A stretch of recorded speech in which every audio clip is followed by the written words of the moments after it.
kami adalah 310, 311, 32, dan 35 ITE. Jadi ini sesuatu yang sudah kita jelaskan berkali-kali, semua orang tahu, lalu sekarang dibangun isu baru seolah-olah kami tidak pernah menyatakan itu. Silakan dicek di media.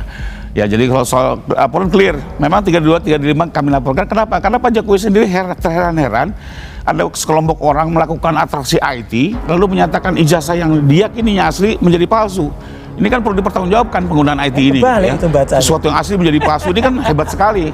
Karena kita yakin kemajuan teknologi harusnya tidak untuk memutarbalikkan kebenaran. Karena itu kita minta diuji, diperiksa oleh penyidik. Dan pasalnya ada di 32 dan 35. RRT itu ditersangkakan dengan 6 pasal. Satu pasal 310 KUHP dengan ancaman hukuman 9 bulan. 311 KUHP dengan ancaman hukuman 4 tahun, kemudian 27A Undang-Undang ITE dengan ancaman hukuman 2 tahun, 28 ayat 2 Undang-Undang ITE dengan ancaman hukuman 6 tahun, kemudian pasal 32 dengan ancaman hukuman 8 tahun, dan pasal 35 dengan ancaman hukuman 12 tahun. Selama proses berdiskusi, kita tidak melihat sesungguhnya ada sesuatu yang pantas dikenakan kepada mereka bertiga ini. Terutama misalnya pengenaan pasal 32 dan 35, karena dari uraian pihak lawan mereka sebenarnya melakukan pengaduan-pengaduan ya penghinaan, pencemaran nama baik dan lain sebagainya. Tiba-tiba jumping up dengan pasal 32 dan 35. Tetapi ternyata pasal itu dimintakan oleh Pak Jokowi juga. Nah, itu. Jadi dalam pasal 32 dan 35 dengan ancaman hukuman 12 tahun itu adalah dari laporan Pak Jokowi sendiri. Sementara laporan-laporan yang lain itu hanya pasal 160 yang tidak dikenakan pada mereka, kemudian pasal 28 ayat 2 yang dikenakan dengan ancaman hukuman 6 tahun, jadi 6 tahun. Kan pasal yang disampaikan banyak sekali, ada 310, ada 311, ada 35, 39 kalau nggak salah ya. Nah, dalam 311 nanti, walaupun itu sebagai bentuk fitnah, kan perbedaannya kalau 310 kan tentang pencemaran nama baik lah. Pencemaran baik itu suatu tersendiri, subjektivitas Pak Jokowi. Tentang fitnah itu adalah suatu fitnah yang tidak betul.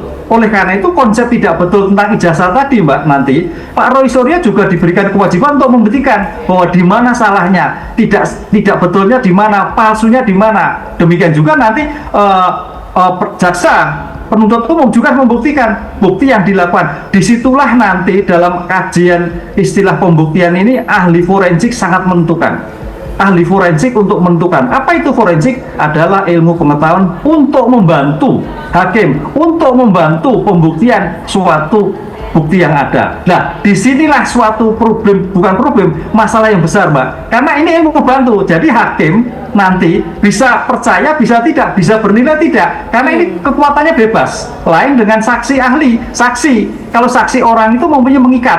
Tapi kalau ahli tidak mengikat. Disitulah nanti bagaimana keterangan ahli yang disampaikan Pak Roy Suryo bisa meyakinkan hakim, demikian juga jaksa bisa meyakinkan hakim bahwa itu adalah salah atau sebaliknya.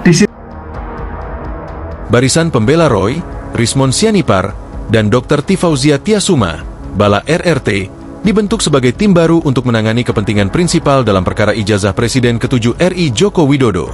Kuasa hukum Bala RRT, Refli Harun, mengatakan pembentukan tim tersebut merupakan hasil kesepakatan ketiga prinsipal yang ingin bersatu kembali dalam satu barisan pembelaan. Ini tim namanya Bala RRT, yaitu Barisan Pembela Roy, Rismon, dan Dr. Tifa. Karena memang kuasa yang diberikan kami, Bala RRT, itu hanya kepada 3 orang saja, kata Refli di Polda Metro Jaya, Senin, 15 Desember 2025. Ia menjelaskan, sebelumnya terdapat beberapa tim hukum yang bergerak, termasuk tim advokasi anti-kriminalisasi akademisi dan aktivis, serta tim yang dipimpin Egy Sujana. Pada waktu itu, Rismon Sianipar masih menjadi bagian dari tim itu. Tetapi dalam perjalanannya, ternyata ketiganya ingin bersatu kembali, ujarnya. Ia menyebut Dr. Tifa awalnya sempat tidak berada dalam tim lama dan kemudian membentuk tim baru bersama Roy Suryo dan Rismon Sianipar. Dr. Tifa yang sebelumnya memang sudah tidak masuk tim itu kira-kira 5-6 bulan yang lalu. Kemudian membentuk tim baru yang namanya Bala RRT, jelas Refli. Meski demikian, ia menegaskan pembentukan Bala RRT tidak serta-merta membubarkan atau menggantikan tim hukum lain yang sudah ada. Bagaimana dengan tim yang lama? Tim yang lama tetap bekerja sesuai dengan mandatnya, tegas dia. Menurut Refli, fokus utama seluruh tim tetap sama, yakni membela kepentingan hukum para prinsipal. Kepentingan kita adalah bagaimana bekerja untuk kepentingan prinsipal. Jadi pengantinnya prinsipal, pengiringnya ya jangan cakep. Yang paling penting prinsipalnya sudah kompak. Pungkasnya. Kubu Roy Suryo menyoroti 3 hal saat gelar perkara khusus. Yang pertama dalam aspek kewenangan.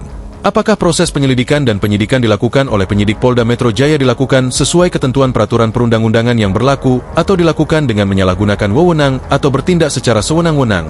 Ujar kuasa hukum Roy Suryo CS, Ahmad Hozinuddin di Polda Metro Jaya, Senin, 15 Desember 2025. Kedua, pihaknya akan melakukan pemeriksaan dari sisi prosedur. Apakah proses tahapan dan prosedur sudah dilakukan dalam ketentuan peraturan perundang-undangan? Kami akan cek dari sisi proses dan prosedur. Apakah proses tahapan dan prosedur sudah dilakukan sebagaimana diatur dalam ketentuan peraturan perundang-undangan, tidak melanggar asas-asas hukum pidana, dan tentu saja kalau melanggar ini akan menjadi catatan daripada cacat prosedur, ungkap Hozinuddin dalam gelar perkara khusus tersebut. Pihaknya juga akan menuntut Polda Metro Jaya untuk menunjukkan ijazah asli Jokowi. Memang kami ingin agar secara substansi masalah yang bikin gaduh seluruh rakyat, yakni ijazah bisa ditunjukkan dalam proses gelar perkara. Dan terakhir, ada sejumlah anomali dan kontradiksi yang ini perlu kami sampaikan agar publik tahu, katanya.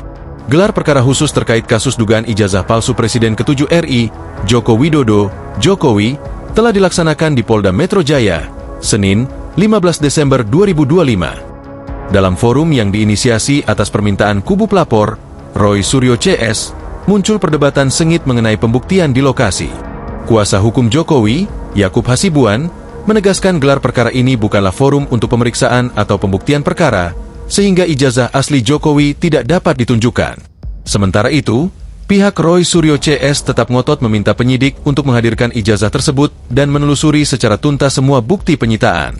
Gelar perkara sendiri menjadi bagian dari tahapan proses hukum, tetapi belum memasuki tahap pemeriksaan atau pembuktian di pengadilan.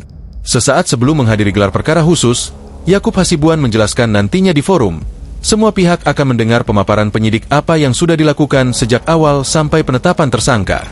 Namun kita semua sudah tahu bahwa gelar perkara ini adalah hanya pemaparan dari para penyidik, untuk memperlihatkan nih dari awal sampai sekarang ini apa yang telah dilakukan, kata Yakub di Polda Metro Jaya, Jakarta Selatan, Senin, 15 Desember 2025. Dan langkah-langkah selanjutnya seperti apa? Imbuhnya. Yakub menegaskan, kehadirannya semata untuk menghormati undangan dari pihak penyidik serta mendapatkan pemaparan terkait kasus yang sedang ditangani. Alasan ijazah Jokowi tak bisa ditunjukkan di gelar perkara khusus.